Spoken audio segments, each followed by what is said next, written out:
Jadi kita akan teruskan kebaktian kita di acara kebaktian khotbah. Kita nyanyi lagu pujian, 2 lagu pujian. Setelah 2 lagu pujian ini, maka saya akan memberikan ruangan ini kepada kita punya pemimpin acara, Jeff nanti. Setelah 2 lagu ini. Jadi mari kita nyanyikan lagu pertama, saya ambil dari LPMI 66.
Untuk lagu kedua kita akan nyanyikan Puji pada Tuhan, 100 LPMI 138.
Doa pembuka akan dilayangkan oleh Owen, saudara Owen.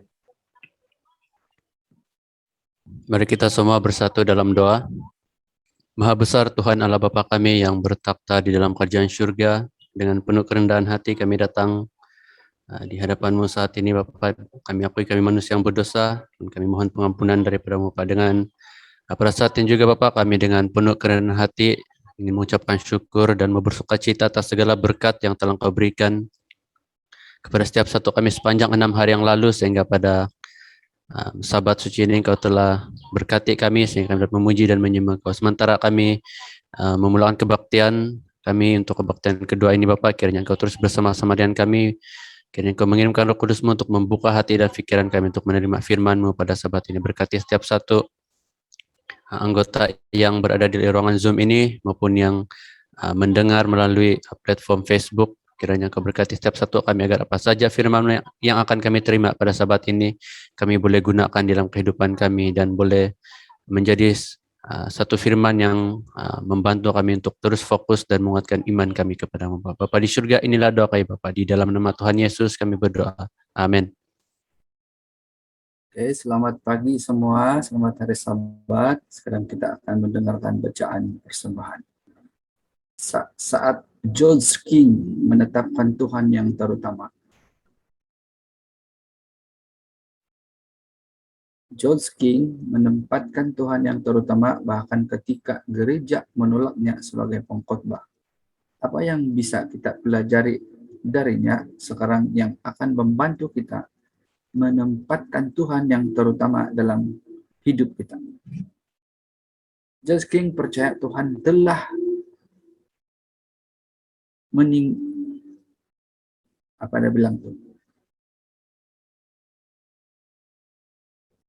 memanggilnya untuk memberitakan kabar baik tentang keselamatan kepada setiap orang yang hidup.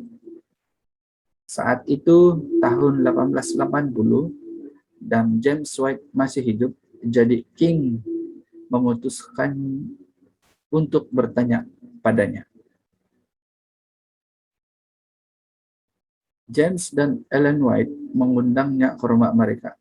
Mereka yakin King sangat berkati kepada Tuhan dan memanggilnya, tetapi tidak yakin bahwa pemuda tersebut memiliki pendidikan atau bakat untuk menjadi seorang pengkhotbah. 2 minggu kemudian, James White mendekati Richard dan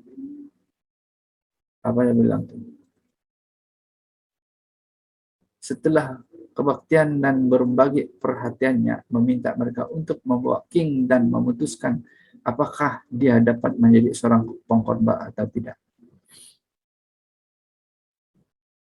George King tinggal bersama keluarga Godsmack dan mereka mengatur waktu ketika pemuda itu akan berkhotbah kepada mereka di ruang keluarga mereka. Ini adalah saat-saat yang menderita baginya. Doanya bisa didengar sebelum matahari terbit dan dia akan berlatih di gudang selama berjam-jam meski dingin. Hari itu tiba dan kursi sudah diatur. Dia tidak berkhotbah dengan baik. Mereka menjelaskan kepadanya bahwa dia tidak bisa menjadi seorang pengkhotbah. Penolakan itu tidak mudah, tetapi George King adalah tipe orang yang menempatkan Tuhan yang terutama di dalam segala hal. Bahkan hal itu berarti cukup rendah hati untuk menerima penolakan. Segera menjadi jelas bahwa George dipanggil untuk menjadi pengkhotbah yang berapi-api. Dengan berbakalkan buku tentang keselamatan, ia mulai mengunjungi rumah ke rumah untuk membagikan kabar baik tentang keselamatan dan menjual terkat serta buku yang dibawa. Ini disebut menjejakkan buku dan misi Advent tidak akan pernah sama lagi. Selama hampir 30 tahun, sehingga kematiannya pada tahun 1906, George King melatih ratusan penjual buku di Amerika Utara dan Selatan serta Hindia Barat. Metode King mempengaruhi para pemimpin praktis dalam pelayanan literatur di seluruh dunia, termasuk William Arnold di Australia, Abraham Laru di Hong Kong, Albert di Brazil, Robert Myers di Burma, dan Robert Godwills di Filipina pada tahun 1886, ketika tangan pelayanan gereja masih terhitung lusina, 400 Kolpater Advent di seluruh dunia menjual buku dan tongkat dari pintu ke pintu. Joski menetapkan Tuhan yang terutama, bahkan ketika dia ditolak sebagai pengkhotbah. Keberanian dan kerendahan hatinya menginspirasikan kita hari ini. Yesus menyerahkan segalanya untuk menebus kita, dan kasih-Nya memaksa kita untuk mengutamakan kerajaannya dalam hidup kita sendiri. Saat dia akan mengumpulkan perpuluhan dan persembahan, kita ditantang untuk menempatkan Tuhan yang terutama. Doa kita hari ini, Bapa Sorgawi, kami menyembah-Mu pagi ini dengan perpuluhan dan persembahan kami. Kami berdoa untuk keberanian agar menempatkan Engkau yang terutama di dalam hidup kami. Dalam nama Yesus. Amin.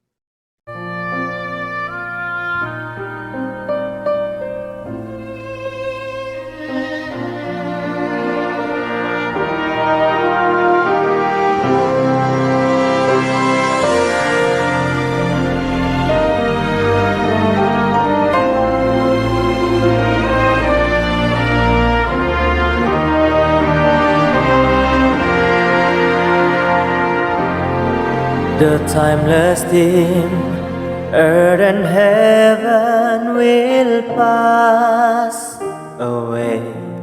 It's not a dream, God will make all things new that day. Gone is the curse from which I stumbled and fell.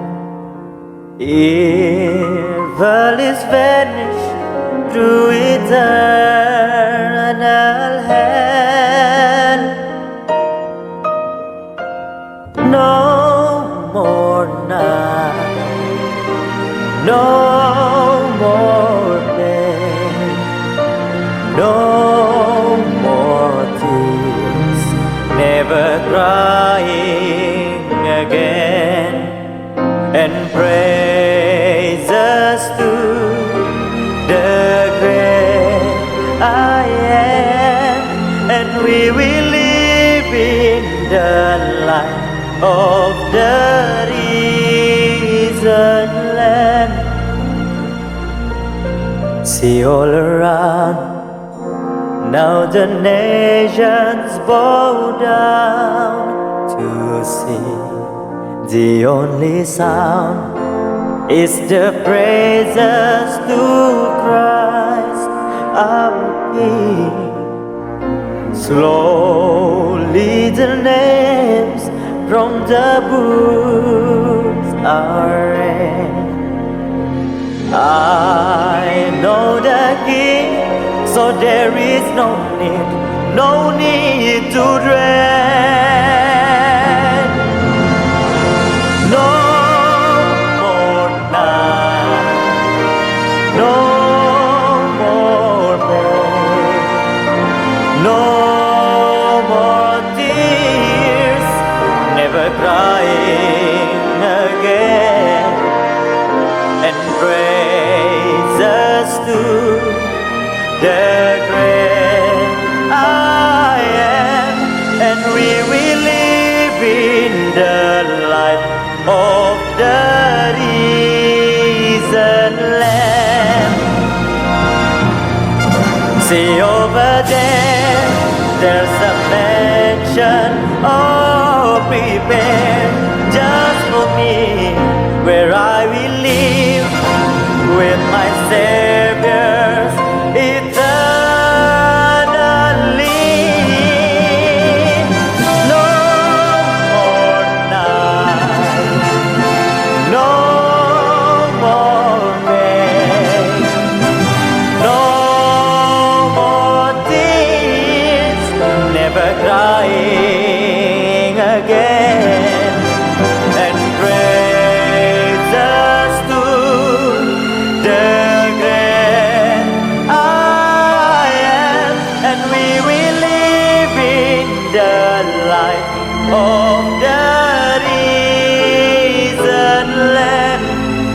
we will live in the light of the risen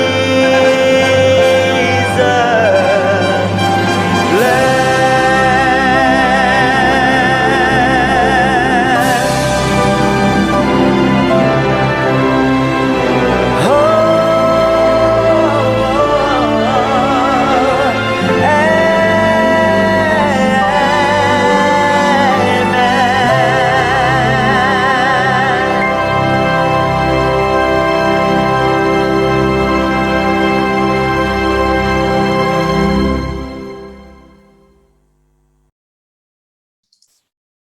Oke, selamat hari Sabat. Selamat pagi. Kita bersyukur kepada Tuhan.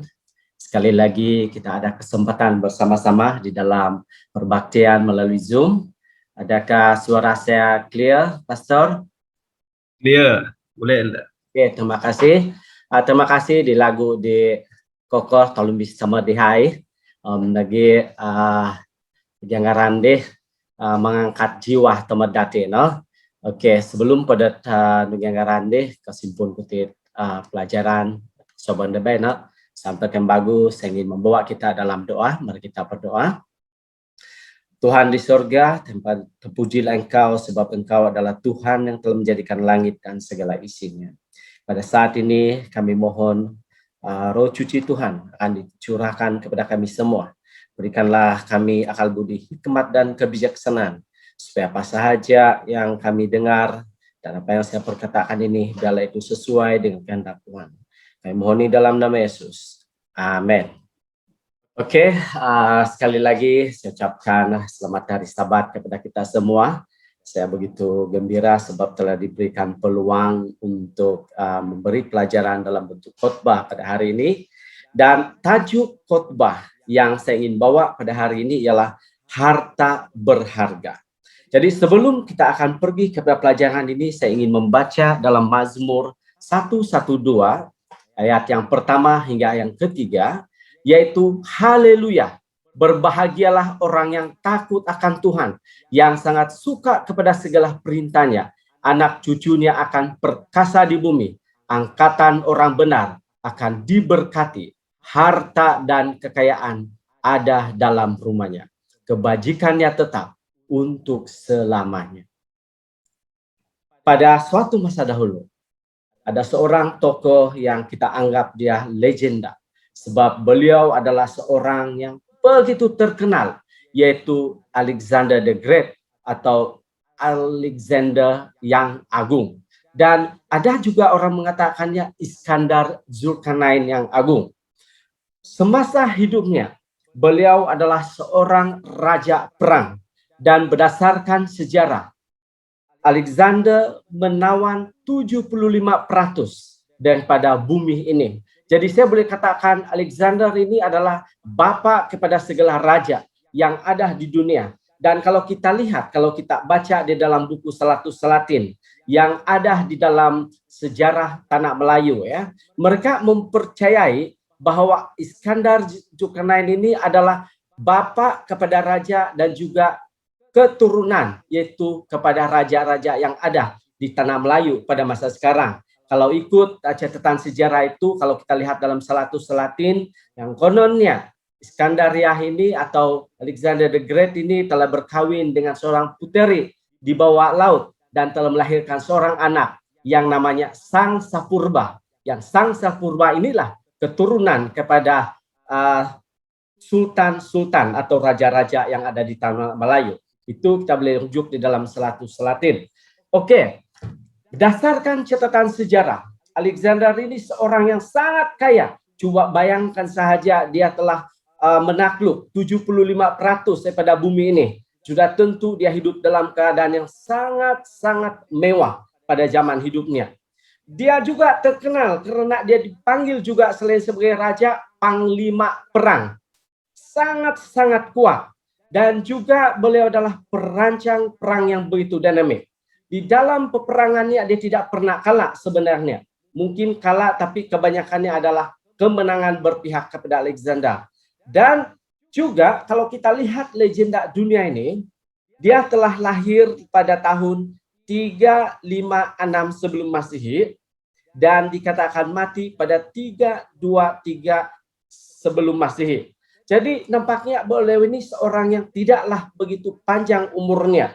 Banyak orang ahli sejarah mengatakan kalaulah legenda dunia Alexander the Great ini mempunyai umur yang panjang, kemungkinan besar dia mampu menakluki satu dunia pada zaman penjajahannya. Tetapi pada umur 32 tahun, Alexander sakit. Dan tidaklah diketahui apa penyebab utama sakit beliau ini sebenarnya. Tidak diketahui dengan jelas. Cuma orang sejarawan percaya kemungkinan besar beliau telah mendapat sakit daripada nyamuk. Itondui. Sebab sebelum itu dia baru saja kembali daripada India di Asia ini. Itu saja kepercayaan. Sebab para doktor pada masa itu belum menentukan apa penyebab penyakitnya. Dan pada Jun 11, 323 sebelum Masehi, beliau telah menghembuskan napas terakhirnya dengan bersama-sama dengan istrinya, anak-anaknya, dengan panglima-panglima perang dia ada bersama-sama dia. Dia mati dalam usia yang begitu muda, yaitu 32 tahun. Sebelum kematiannya, Alexander the Great telah mengarahkan generalnya untuk melakukan 3 perkara yang begitu penting dalam hidupnya. Yang pertama, sebelum kematiannya, Alexander telah berpesan. Pertama permintaan saya kepada general ialah biarlah keranda mayatnya diusung oleh doktor-doktor pakar terhebat. Itulah permintaan pertamanya. Permintaan kedua, dia minta supaya semua hartanya, duit, emas, permata harus ditebarkan di sepanjang jalan menuju ke tapak perkuburan. Itu permintaan kedua. Dan permintaan yang terakhir ialah tangannya dibiarkan supaya terkulai dan terkeluar daripada kerandanya. Inilah 3 permintaan yang mungkin pelik, tetapi bagi Alexander the Great itu adalah sesuatu yang sangat relevan. Generalnya bertanya, dia tanya, kenapa Tuan Raja meminta sedemikian? Kenapa mesti buat macam tu? Tidakkah baik kalau kami akan menguburkan dengan penuh adat istiadat, penuh dengan keistimewaan sebagai seorang raja? Alexander menjawab, aku mahu doktor-doktor terbaik mengusung kerandahku, karena aku mahu mengingatkan manusia bahwa di saat kematian, setinggi manapun kepakaran dokter, dia tetap tidak boleh menghalang daripada kematian. Itulah sebab dia mau supaya doktor pakar akan mengusung kerandahnya ke tanah perkuburan. Yang kedua, aku mahu jalan menuju ke kuburanku dipenuhi dengan segala harta kekayaan, supaya semua orang akan memahami segala harta kekayaan sudah tidak berguna dan tidak boleh dibawa mati. Ia tetap akan terus berada di dunia. Itulah kata-kata Alexander the Great.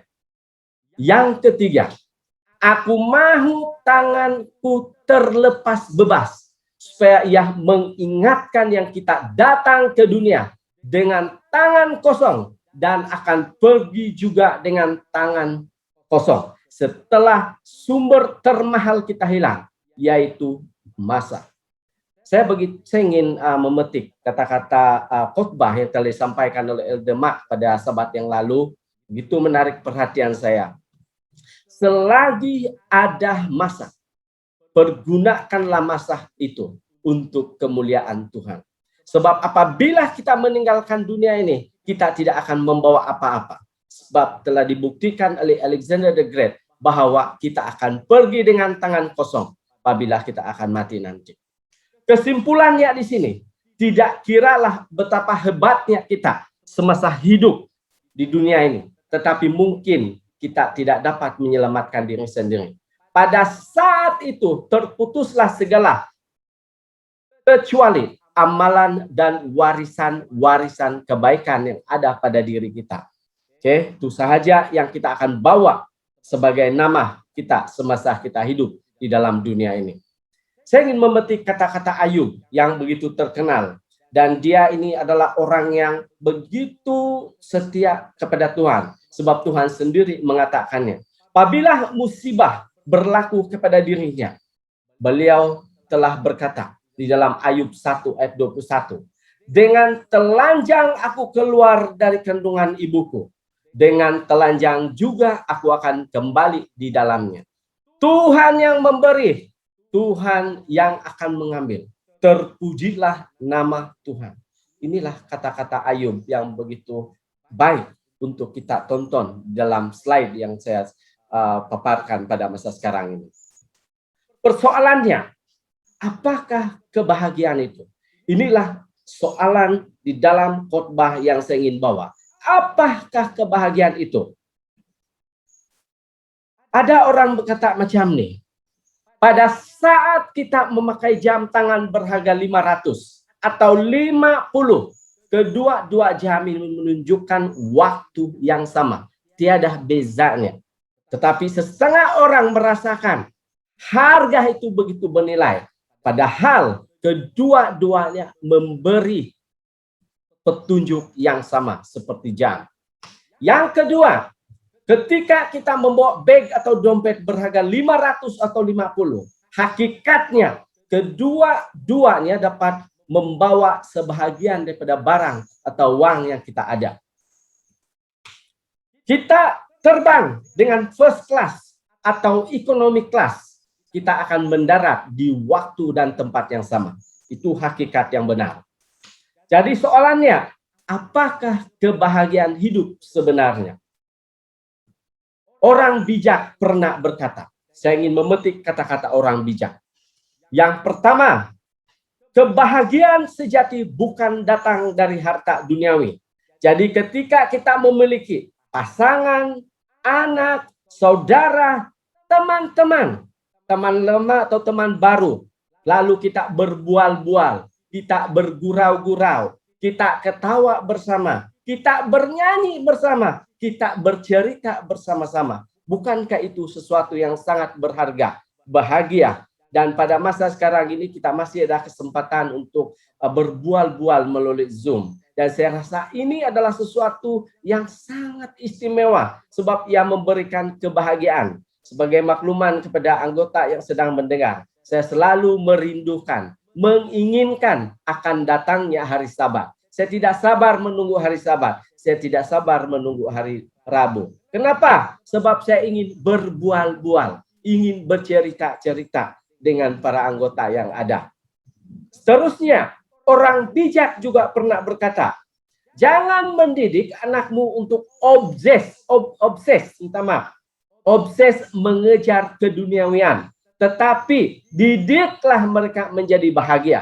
Apabila mereka dewasa kelak, mereka akan menilai segala sesuatu bukan dari harganya. Saya harap kata-kata bijak ini kita boleh aplikasikan di dalam kehidupan kita. Saya tidak perlukan jawaban, tanamkan saja di dalam hati kita masing-masing. Orang bijak juga pernah berkata, makan makananmu sebagai ubat. Jika tidak, kamu akan makan ubat-ubatan sebagai makanan. Wah, sangat tajam sindiran ini kalau kita boleh lihat dan kita boleh pahami kata-kata orang bijak ini. Yang seterusnya, hai suami, hai istri yang mencintaimu tidak akan pernah meninggalkanmu karena walaupun ada 100 alasan untuk menyerah, dia akan menemukan satu alasan untuk bertahan. Ingat, di dalam kehidupan berumah tangga, kita mungkin akan berhadapan dengan 100 alasan kelemahan pasangan kita. Tetapi selidiki, mungkin ada satu kebaikannya yang cukup untuk menjadikan kita bahagia di dalam keluarga kita. Orang bijak juga pernah berkata, banyak sekali perbedaan antara manusia dan menjadi manusia. Hanya orang bijak yang mengerti tentang ini. Saya ingin kembali kepada sejarah dunia kita. Apabila Tuhan mencipta Adam dan Hawa atau manusia yang pertama, Tuhan mengatakan, Tuhan berfirman, marilah kita menjadikan manusia sama seperti kita. Tetapi akhirnya manusia yang begitu sempurna itu menjadi tidak sempurna apabila dia jatuh ke dalam dosa. Ada dua golongan manusia yang kita boleh lihat pada zaman itu. Yaitu mungkin juga pada hari ini, yang pertama dipanggil sebagai anak-anak Tuhan. Yang kedua dipanggil sebagai anak-anak manusia. Itu yang dikatakan di dalam Alkitab, di dalam Kejadian. Maka dengan itu, banyak sekali perbedaan antara manusia dan yang menjadi manusia. Saya ingin tanamkan ini sebab Tuhan mau kita supaya kita kembali menjadi manusia sama seperti ciptaan pertamanya. Orang bijak juga berkata macam ini, di antara hidup itu antara B dan D, yaitu B lahir, D kematian. Di tengah-tengah dia ialah C. C itu ialah choice, pilihan. Pilihan hidup kita. Pilihan hidup kita menentukan kita siapa pada hari esok. Pilihan kita hari ini, kita akan menjadi bahagia atau tidak.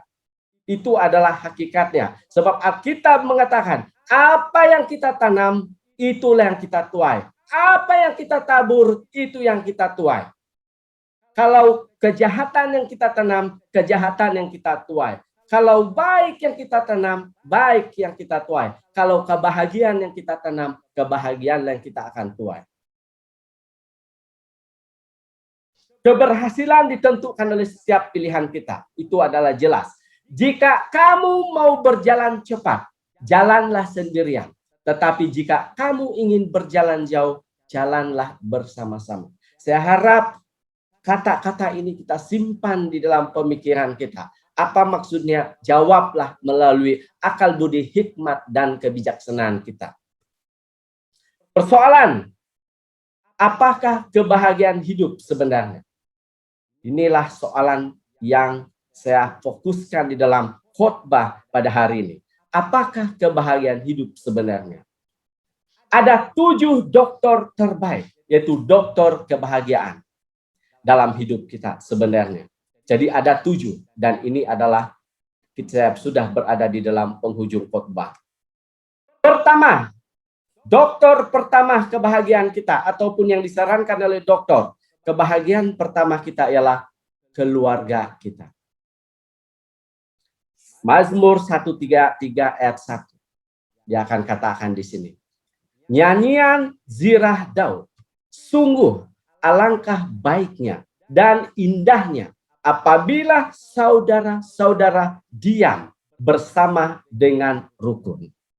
Ketika Tuhan mencipta atau menjadikan Adam, Tuhan telah melihat keperluan Adam. Tidak baiklah si Adam itu seorang. Dia perlukan keluarga. Lalu si Hawa telah diwujudkan. Dan pada hari ini kita ada keluarga. Kalau kita ada bapak, kita juga ada bapak mertua. Bagi yang belum kawin, dia masih ada bapak. Kalau mungkin juga dia ada ibu. Yang sudah ada kawin, dia ada ibu mertua. Kalau dia sudah ada abang, yang sudah kawin, dia ada abang ipar. Kalau dia ada kakak, tapi yang sudah kawin, ada kakak ipar. Adik, ada adik ipar. Anak, ada anak buah. Jadi inilah keluarga yang ada pada hari ini. Bukankah keluarga itu sesuatu yang sangat membahagiakan di dalam kehidupan kita? Itulah yang pertama. Yang kedua, rehat yang cukup.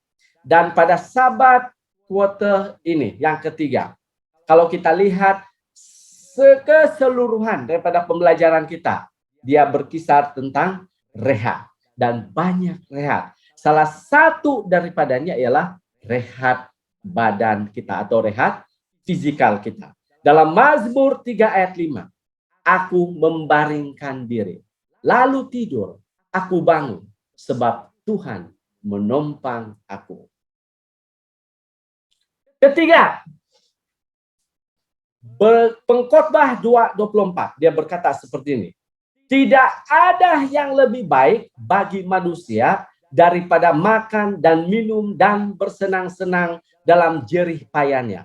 Aku menyadari bahwa itu pun bukan dari tanganku, tapi tangan Allah. Tuhan telah berkata melalui perkataan dia Salomo. Dia katakan, hai pemalas, pergilah kepada semua. Tuhan tidak suka kita bermalas-malas. Ya, kita tidak perlu duduk diam-diam. Ada juga kata-kata seperti ini. Lebih baik kita mendapat pendapatan yang sedikit atau penghasilan yang sedikit daripada menunggu bantuan. Ya, itu adalah sesuatu yang baik. Jadi bekerja juga adalah sesuatu yang menggembirakan kita. Keempat, makanan yang sehat. Kalau kita lihat Kejadian 1:29. Berfirmanlah Allah, lihatlah, aku memberikan kepadamu segala tumbuh-tumbuhan yang berbiji di seluruh bumi dan segala pohon yang buahnya berbiji.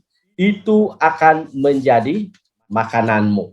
Wah, itu juga adalah satu kebahagiaan. Kita mempunyai makan dan kita ada makanan. Tetapi ada orang bercakap macam ini. Hidup untuk makan. Itu adalah perkara yang salah. Kita makan untuk hidup. Supaya kita boleh hidup. Itu sahaja. Hidup ini sebenarnya simple. Kelima, sahabat atau kawan. Inilah yang akan memberi kebahagiaan kepada diri kita. Seorang sahabat menaruh kasih setiap waktu. Dan menjadi seorang saudara dalam kesukaran. Lihat kawan anak-anak kecil kita.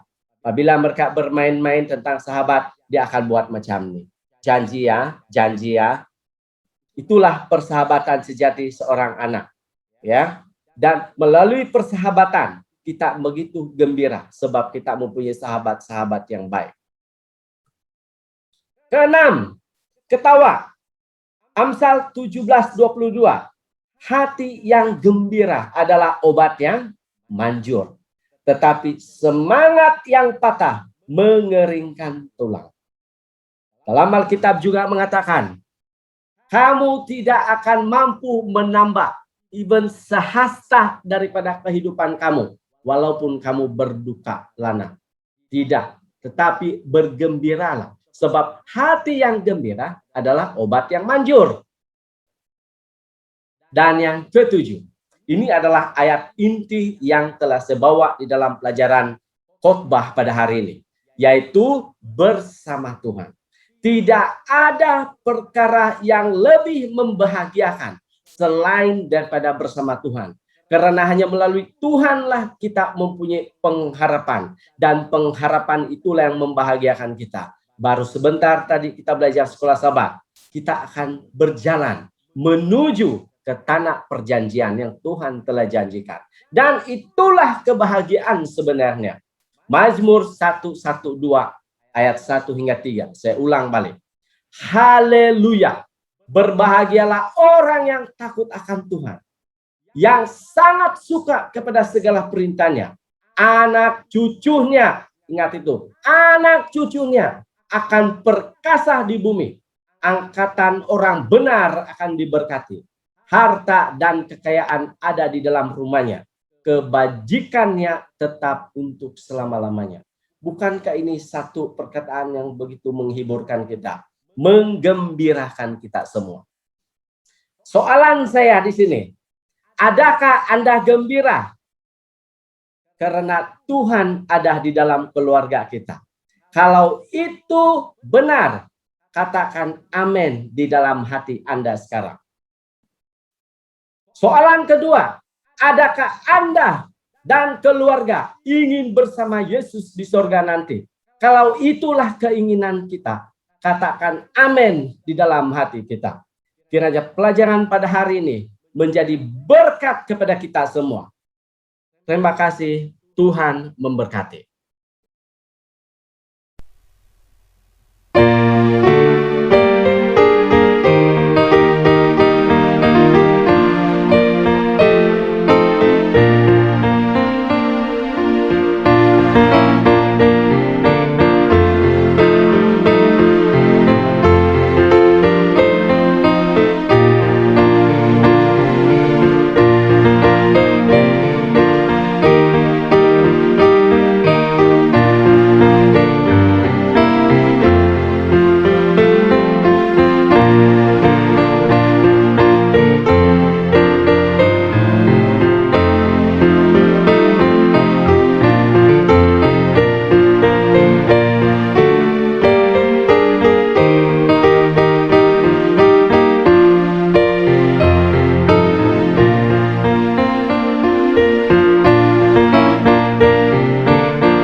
Tokoh sembayang toho.